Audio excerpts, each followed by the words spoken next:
Hi folks, customer comes in. I don't normally work on Hyundais because it's bad getting parts, but basically he'd lost his drive and I had a good idea what it was. See this here? It's come loose. And it makes a click, click, click, click, click noise as you move it along.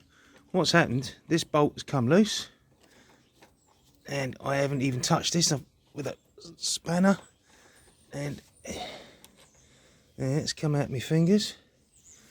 And what's happened is it's come off the slot. Once I put that back over there, if I can, using one hand and the camera, there we go.